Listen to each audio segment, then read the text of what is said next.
getting. Okay, so I'd like to introduce Mark Burrows of Chicago.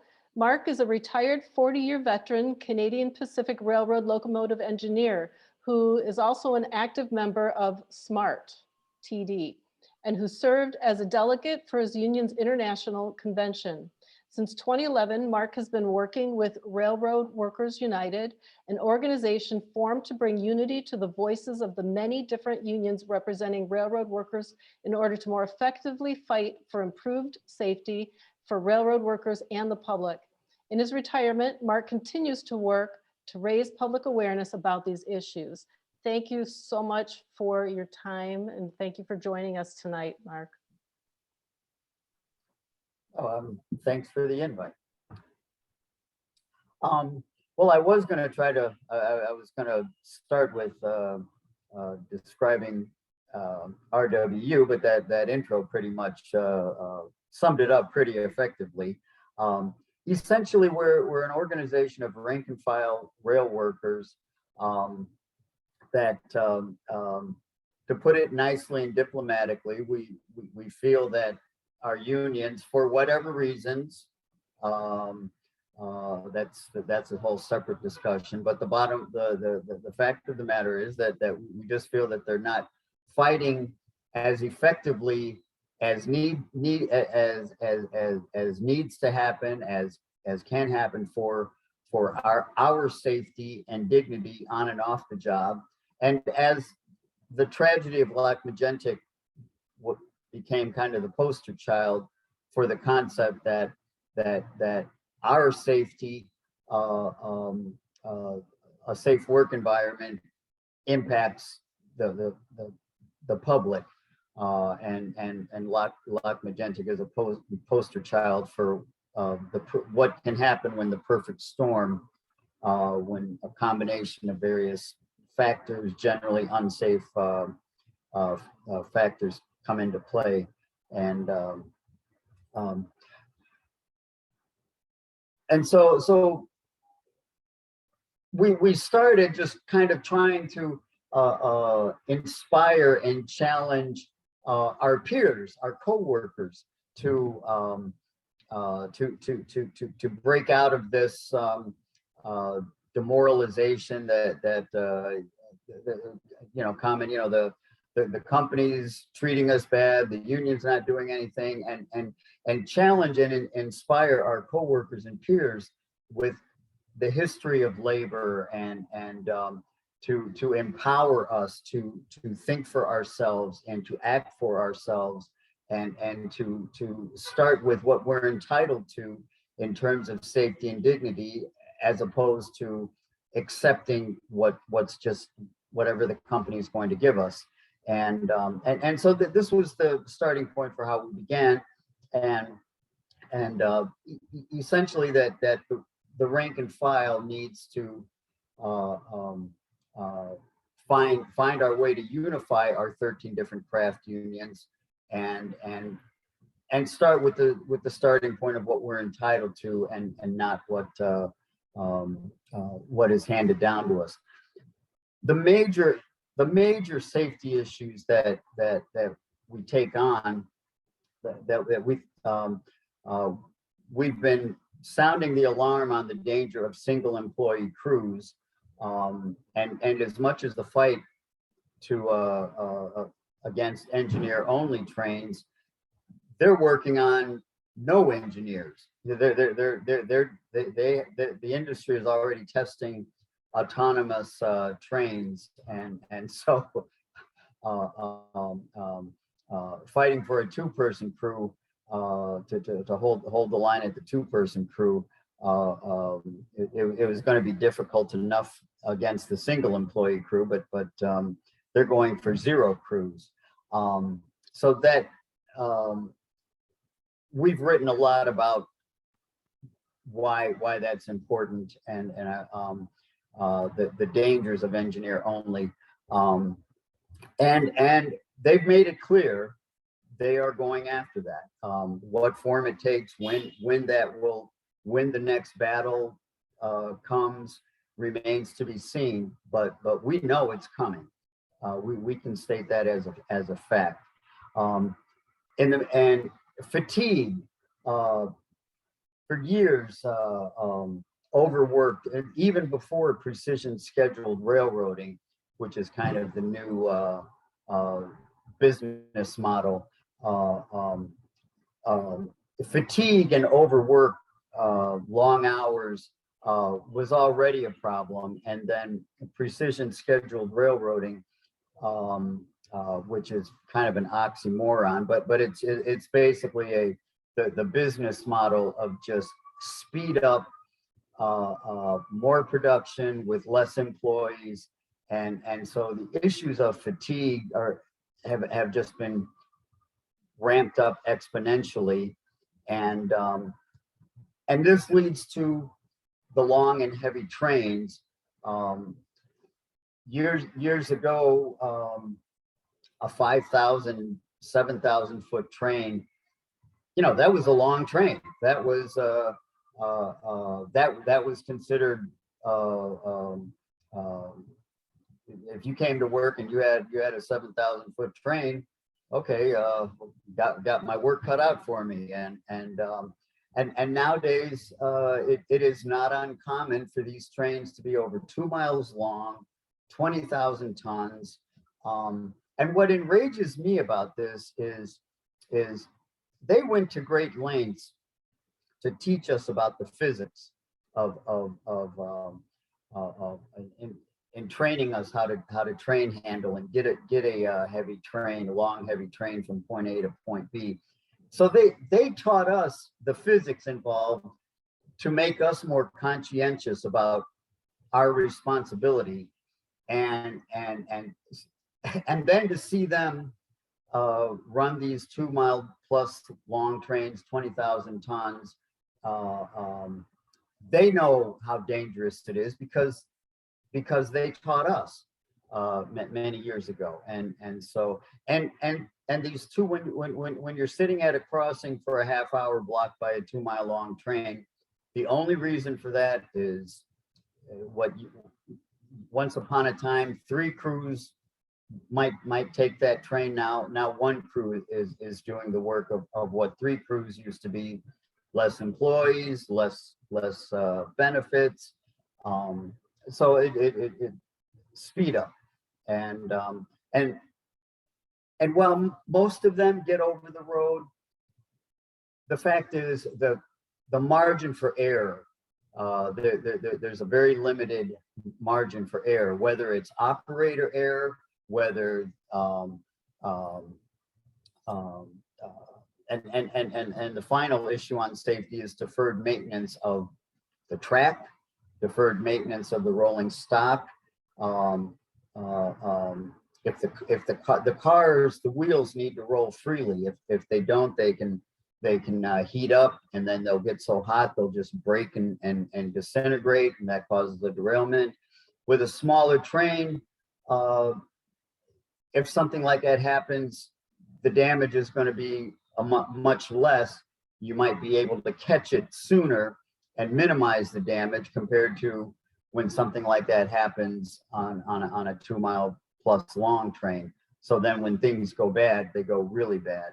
And so the margin for error, whether it's operator error, whether it's deferred maintenance on the rolling stock, deferred maintenance on the tracks don't get inspected as much, and so the potential for things to go wrong just gets magnified. And so when you have these 2 mile, 20,000 ton trains, the margin for error is nil. The meeting Rosemary referred to, several years ago in the wake of when the Burlington Northern tried to implement a single employee crew on a big chunk of their territory.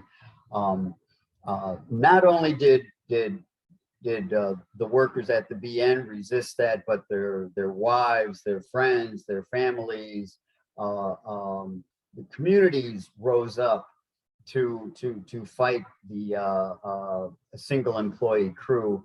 and we realized that in between the combination of that and Lock Magentic, it the time was the time was there for us to take our message to the public, not only because when we get into battles over single employee crew, we won't be able to win these battles by ourselves. We will need the public support, but it's also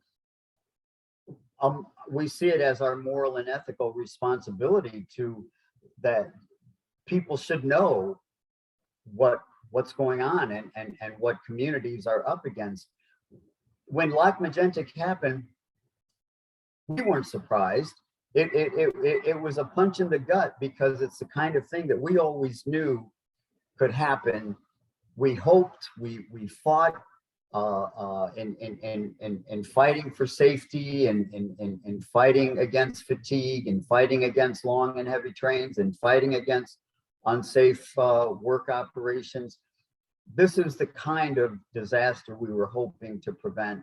And it was a real punch in the gut that in spite of our efforts, something like this happened. And but because of that, the public, for many reasons, environmental concerns, not wanting trains blowing up in your backyard, there was a real shift, and we have sought to become involved in that discussion. Just for we just feel that obligation and responsibility, and so I think what I'll do is I'll leave it at that. I'm kind of winging it. I've been in the middle of moving and working on getting the highball out. And so I'm probably not as prepared as I'd like to be. So I am winging it. And so I think I'll leave it there. And then if there's questions, perhaps more can get fleshed out in any question and answer, but I'll leave it there for time's sake and efficiency. Well, one thing I'd like you to maybe talk about a little bit is kind of our pre-meeting conversation with the Patriot Act. So engineers kind of got the runaround from the industry. The engineers wanted to know what they were carrying. And the industry said that they did not have a right to that information. Well, I'll let you tell. What were you told? And then I'll explain what I was told by an attorney at our State Emergency Planning Commission. This came up. This came up a few weeks ago. Just kind of sharing this, I offered my observations, and I remember going back to the 80s when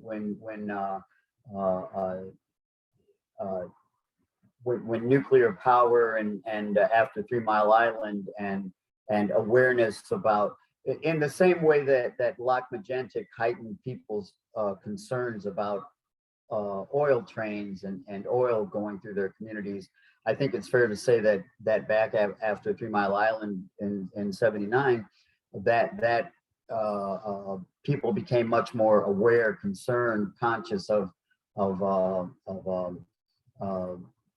nuclear stuff, and ourselves, rail workers included, and right from the get-go, if we wanted to know what was, hey, how much kind of nuclear stuff, we would get radioactive play cards. We would know when you come to work, you get a train list, and okay, you've got X amount of ammonia, you've got Bakken oil. It's probably not labeled Bakken oil, but it's oil, and it's rated at the certain flammability with the whatever plaque card it has, and so we know that we're carrying dangerous stuff. But things like it was very easy to just, if people wanted to know about what kind of nuclear stuff we were carrying, it was just national security. We can't talk about it. Whether it was so we'd have a radioactive car in our train, and It could be left over from a hospital or from or nuclear waste. We wouldn't really know. And um, and so essentially they've been able to uh, when people inquire, whether it's communities or unions, they've been able to throw, now, back in the 80s it was national security, and then after 9/11, the Patriot Act was the one size fits all for we can't divulge that information, for just another way of using the national security thing. And and I think it's fair to say that workers, the unions, ended up buying into that, irregardless of the actual factual legal merits of that, which Jerry has done some tremendous research, and apparently they're hiding behind the Patriot Act doesn't have the legitimacy that they've been trying to sell us, and so that's going to be some interesting challenges and confrontations in terms of freedom of information, transparency coming down the road. Does that kind of address? Yeah, so I talked to an attorney at the Illinois, the State Emergency Planning Commission, and well, I read the Patriot Act, and as I was reading the Patriot Act, there was nothing in it about that I would interpret as allowing the industry to not provide information that by law, SARA Title III, that the public has a right to. And so I asked him about that. From what I could tell, all the Patriot Act refers to is if terrorist activities toward a rail company, if a terrorist was involved in any kind of an act against a rail industry or railroad or cars, or then that's what this legislation would apply to. So the attorney that I spoke to said no. He said that is his interpretation also, and that the rail industry did try to go state to state to try to get states to sign off that to withhold information for security reasons. Some states did, he said. He didn't specify which ones, but he said Illinois was not one of them. So the public does have a right to the information. So I said, well, can I have it? I would like that information. He doesn't have that information. So now the next, it's just a wild goose chase. No matter if you talk to the local LEPC, they told me to talk to the state. The state told me to talk to the local. He also suggested IDOT, PHMSA, OIRA, FCC, ICC. So I plan on sending FOIAs to everybody, and we'll see who's got what information. But what he also said is that you can be assured that at some point there's a list of over 300 hazardous materials, and all of them, he said, are going through Lake County and northern Cook County. They're all coming. So, and they're all on trains. So I have a question. Are you done?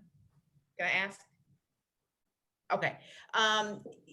Mark, in terms of knowing, from your perspective, in terms of knowing what it is that you're carrying on those trains, how does that impact your job? I mean, if you know that you're transporting highly or nuclear waste or highly flammable liquid, do you go at a slower pace, especially through those communities, or what? I was kind of I was kind of talking to Jerry about this informally before the call, and in general, 99.9% of engineers that I know, I think it's fair to say that when we come to work, we just want to we want to get our train from point A to point B efficiently, safely, without incident. And so if I have a bunch of empty grain hoppers, or if I have 100 cars of flammable oil, there's going to be I'm probably going to be a bit more conscientious. I can honestly say I'm going to be more conscientious if I know that I've got flammable oils or ammonia or chlorine. I am going to be more conscientious as opposed to if I had 100 empty grain hoppers. But in general, we have speed limits. We are expected to, main lines are rated 40 miles an hour, 50, 60. If you have the horsepower, and if you're on a 60 mile an hour track, you are expected to go, that's what's called track speed. So you are expected to go close to track speed. You can't just do 25 miles an hour because you're not comfortable. That you'll get it up for investigation for delay of train, and you keep doing that, you'll be fired. And so your job requirement is to balance efficiency with safety. And so now there are some commodities that will have a 40 mile an hour speed limit in some areas, but the basic answer to the question is, when you know you have dangerous stuff, you're going to be that much more conscientious, and you're going to make every effort you can to balance the efficiency that the job requires to keep your job, and be as safety conscientious as possible. That's about, I hope that answers your question. Well, I would also add, it takes away your ability to say, you know what, this is a little more risky than what I signed up for, and I don't want to do it. Mm-hmm. or to walk away from the job. Yeah, and I was also going to say, do you think that, as you mentioned, balancing efficiency and safety, but do you think that when it comes to flammable, highly toxic material, that's pretty much the problem? Because when you're transporting that type of material at high speeds, that's a missile. And the risk is just astronomical at going at that speed. So do you think that the railway industry needs to decrease, speeds when you're transporting that type of material? Here's this is my personal opinion. I believe that the unions, I believe that the workers should have the decisive say, because we know, okay, it's my opinion that if I'm carrying anything hazardous like chlorine or bleach, or chlorine or ammonia or flammable oil, those trains should be extremely limited in size. I would say, my personal opinion is not more than 50 cars. once upon a time we had cabooses, and one of the job of the people, of the workers in the caboose, was to inspect the train as it goes around curves. So at night, if you saw sparks, stop the train and see what the problem is. Maybe a sticky wheel. By day, it would be a little bit of a smoke. It would be a little smoke. And so when you have small trains with a caboose, with people being able to inspect and visually inspect the train going around curves and stuff to make sure that everything is running smoothly. So yes, I personally believe that hazardous commodities, there should be special guidelines, small trains, slow speeds, cabooses, so that they can be visually inspected. But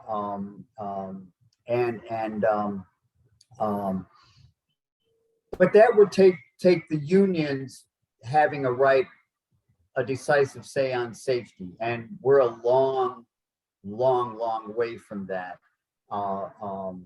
And I mean, to whatever extent community pressure can help, right now, I mean, the unions as they're currently constituted, and many workers don't even feel that entitlement, and so that's part of the problem. But my personal opinion is dangerous commodities, absolutely,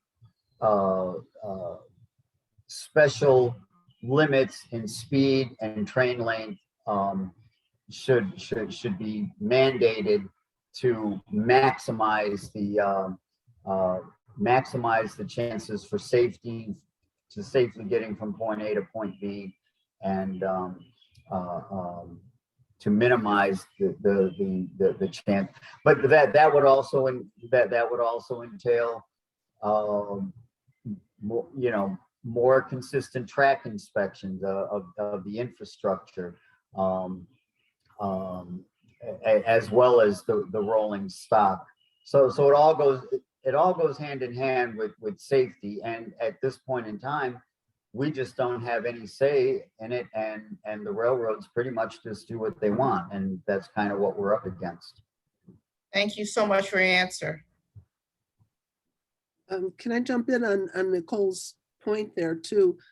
This fire in Morris where the lithium batteries are aflame, that fire chief, who barely could keep his composure in front of the cameras, relating how they had no idea that was stored there, and that their first instincts to put water or to put foam, then they found out you're not supposed to do that. How idiotic does an engineer feel when the fireman comes to him and says, oh, that car that just fell over, what's in there so we can prepare? And the engineer has to say, oh, I don't know, nobody told me. And it's an unfathomable situation.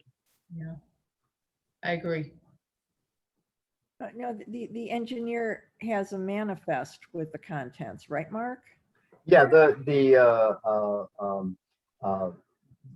conductor, the conductor is generally in charge of the paperwork, whereas the engineer's got his hands full just operating the beast.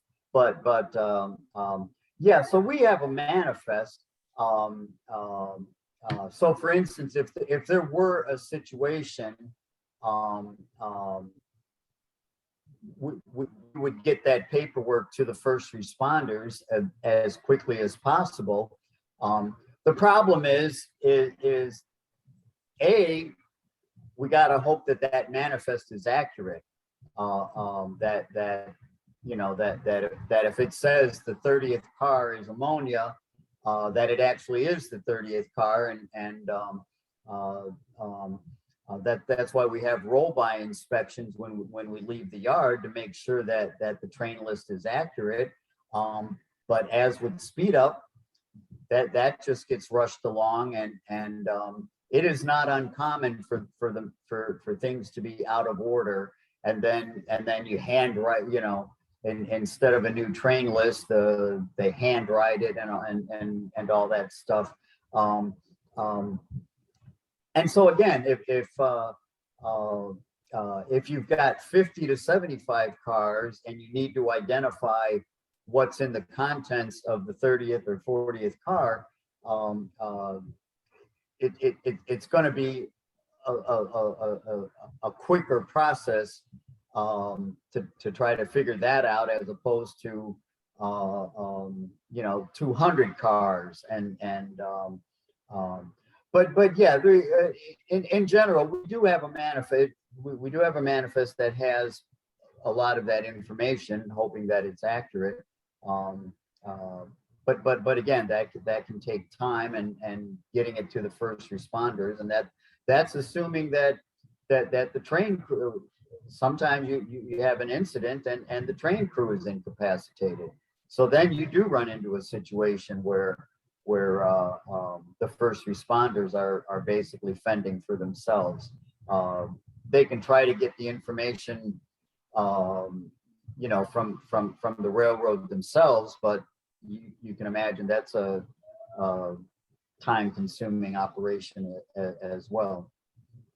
Question. I thought that, so you talked about that there is a manifest in terms of, informing people in about what's in those cars. But I thought you said earlier that, industry kind of blocks that from the railway workers in terms of their right to know by hiding behind the Patriot Act. So which is it?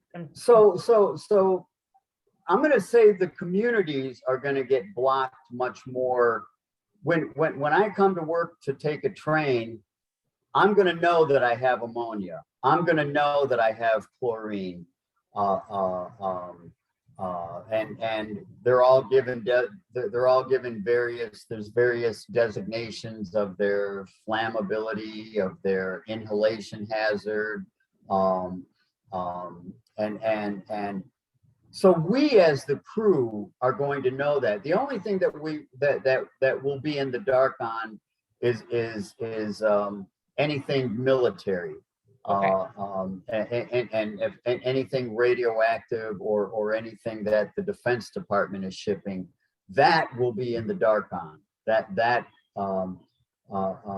but general industrial things we will know about. Now, what happened? This came out after the fact that the Bakken oil that blew up in Lac Magentic, that was not listed, that was not rated for the flammability that it actually was. They were, it's supposed to be, and they, at the production facilities, they were, doing various stunts, manipulating the weights, this and that, and I think they added a chemical to make it more fluid. I forget exactly, but the bottom line is it turned out to be, because of what was done in the processing. It turned out to be much more flammable than it was really rated for, and so the workers themselves wouldn't have even known how flammable it was going to be. But if we have ammonia or chlorine, we know what the hazard is, and so we know what we have. For the most part, it's the communities that they try to bamboozle. If they let the community know that this is happening, then that information could come into the hands of bad people, and so that's. But we as workers have a pretty good idea when we have dangerous industrial chemicals. Do you think that when that argument you made that, knowledge of what's contained can fall into the hands of bad actors, do you think that there is some validity to that?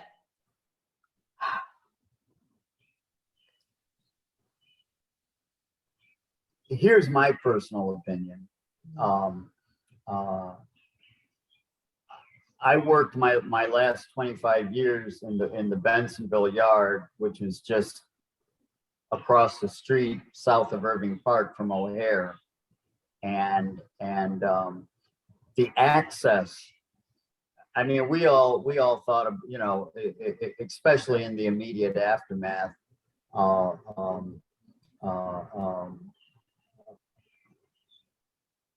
If bad actors wanted to do bad things,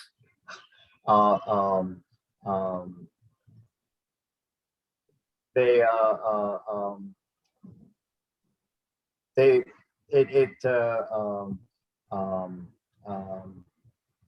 rail yards are just so pathetically vulnerable to something like that.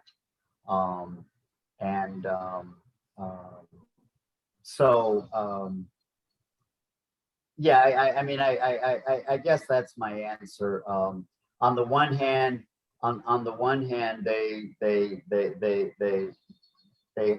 hide behind the Patriot Act to deny communities information that they need.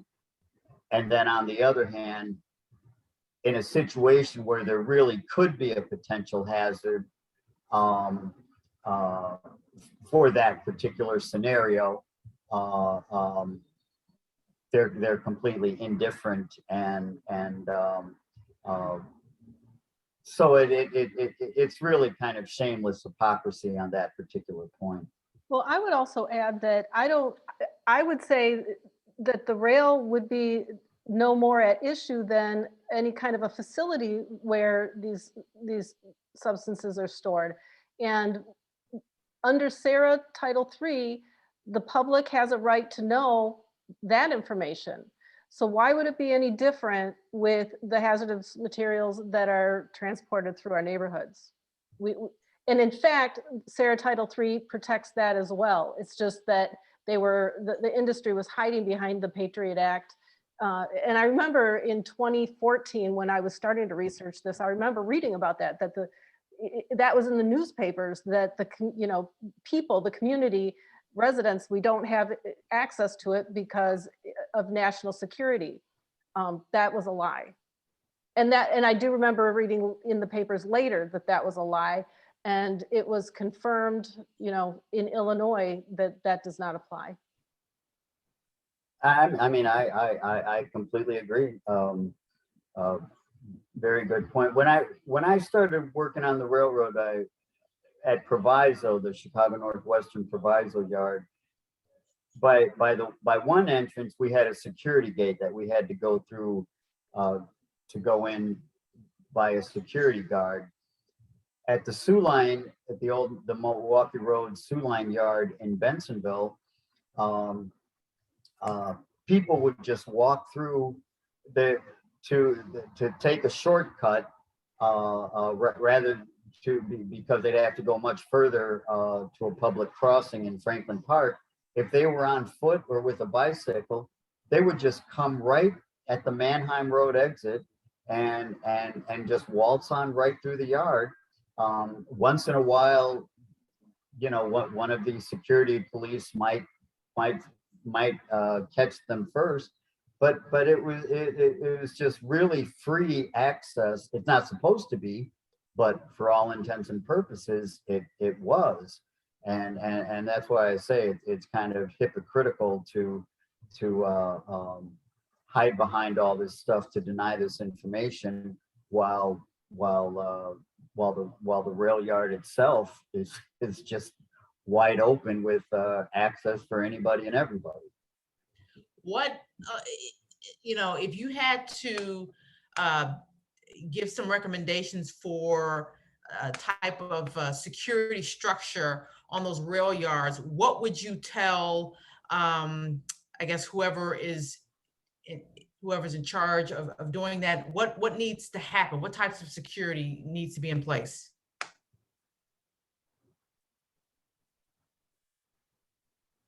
And again, this is just my personal opinion.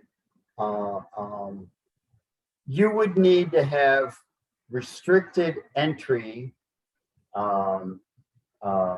If you really wanted to guarantee ironclad safety from that potential, scenario of bad people wanting to do bad things, which, I don't want to overstate that, but it's an ugly world that we live in. And so that, unfortunately, we have to concede that possibility can't be ruled out without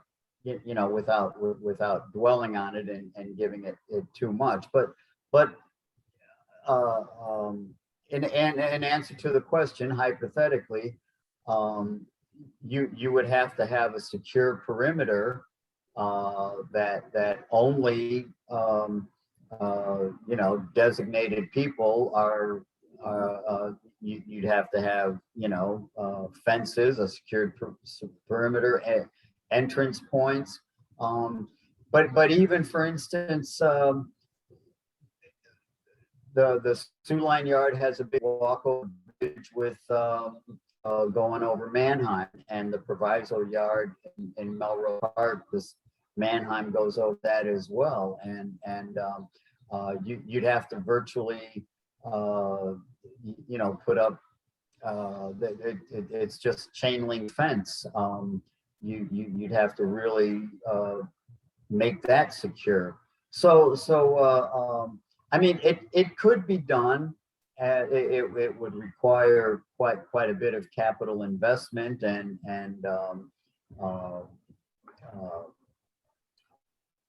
so it could be done. It would just take a lot of effort and investment. Thanks. So I think we've gone for about an hour. We should probably, unless there's any last lingering questions. Gloria? Here you go. Mark, what's your opinion about slack action between a 75 car train and a 150 car train? Well, there's going to be double the slack action. Right. Do they understand how much slack there is with those rubber drawbars and the different kind of cars? I mean, some cars, the drawbar can move 2 feet before the car starts to move, and others are a lot less. But we had impact recorders in trains, and we didn't feel anything on the engine or caboose, but the impact recorder record 27-mile-an-hour impacts while we're en route up and down the hill or curves. It's just that it's slack action has a lot. We had some where a slack action run in and pop cause a car to jump off the tracks. That's a big reason why I think why those empty bulkhead flats without anything in the middle, they had a 40-mile-an-hour restriction on them because they get to wobbling so bad. Yeah. I'll shut up now, that's all. No, and that's what I said at the beginning. They taught us about the physics, of what we were dealing with, and then they, as they've grown to 150, 200 car trains, they know better than anybody the physics that they're playing around with, because they taught us, and so that's part of what enrages me.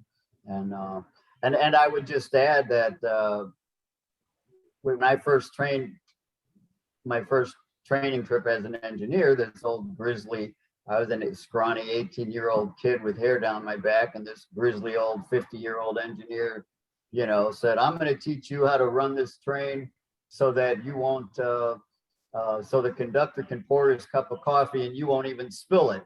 And that was what we aspired to. At the very least, we didn't want to get cursed out by the conductor for giving him a bad ride because of not handling the slack.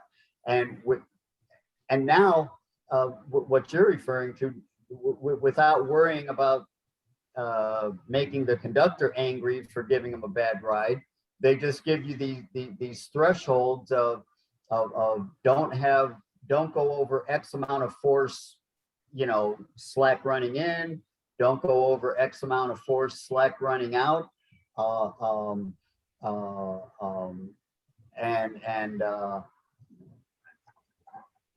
I think the art of really handling a train gently got lost when they eliminated the caboose and you didn't have him barking at you didn't, you know, and I think that's another casualty that doesn't get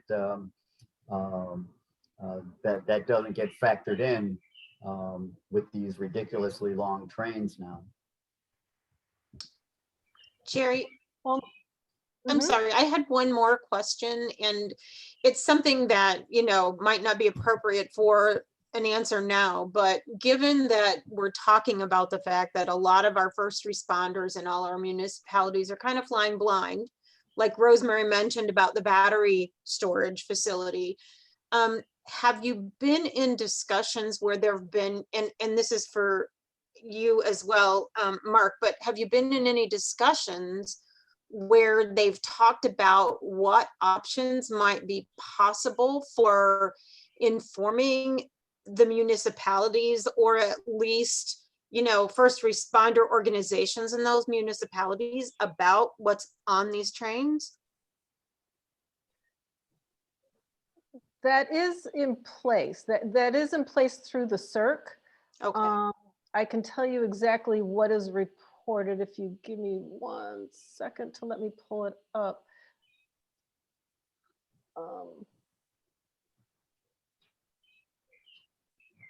And what is CERC while you're doing?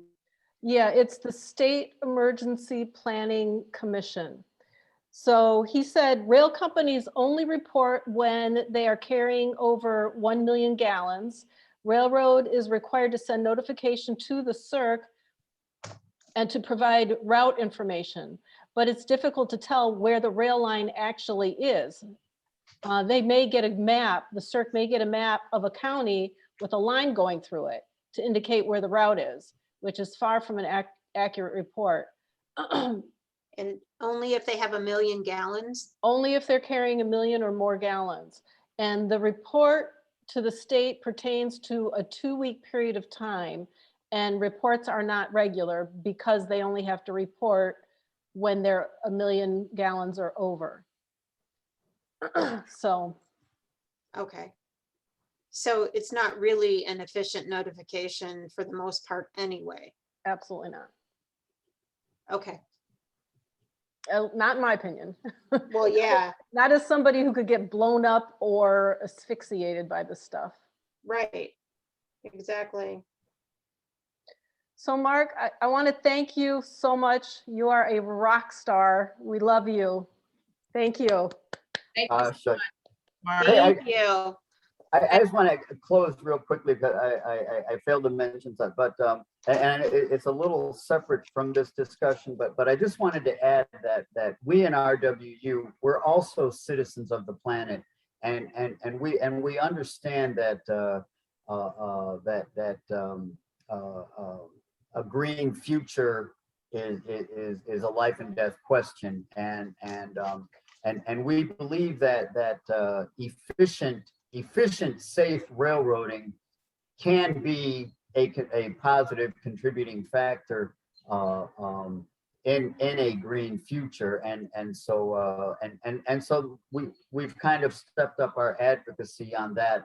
I just kind of wanted to throw that in there, that we do, in addition to, this happens to be our arena, and we do what we can within it, but we also see ourselves as citizens of the planet, and part of a bigger movement for social and environmental justice in general. So I just wanted to close on that note. Yeah, and we as environmentalists also need to be cognizant of, this is a career. This is a lifetime career of an engineer. And when we talk about not transporting these materials, that impacts their livelihood.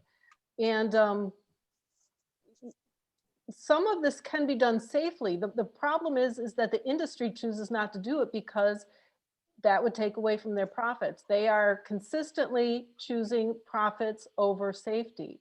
So, you know, we don't, yes, we want to be moving to a green future, but we're not going to do that overnight.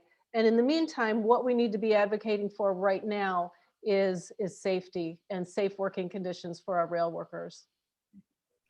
So, And the whole profits against safety, I mean, that's a big issue throughout society, and we, this is, you know, the railroad industry is just a part of it, and I get, you know, that's a big question throughout it. That's part of the fight for social justice, and this is just our particular arena. and we want to support you in that. Well, thank you, and likewise. Thank you all very much for inviting me, and any time that I can contribute, I representing as RWU, let me know. Anytime I can contribute anything, I'm more than happy to. Thank you very much for the opportunity. Thank you, Mark. And Bye-bye. Mark, Good night, everyone. tell Take care. people how they can get your newsletter. Oh, Thank you, Rosemary. railroadworkersunited.org. That's our website, and you can sign up. You can sign up, get our weekly alerts.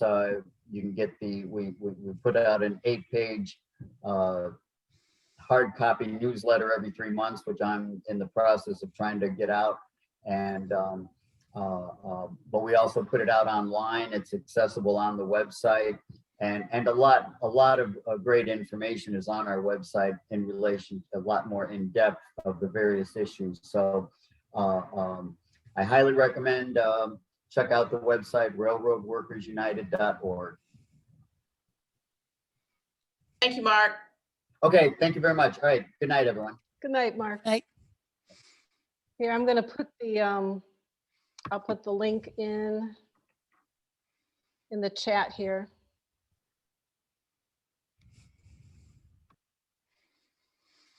There you go. That should bring you to Railroad Workers United, where you can sign up for the newsletter. So we have 15 minutes for a loaded agenda again, but I don't mind doing that when we have some good speakers and a lot of good information. And I need to stop the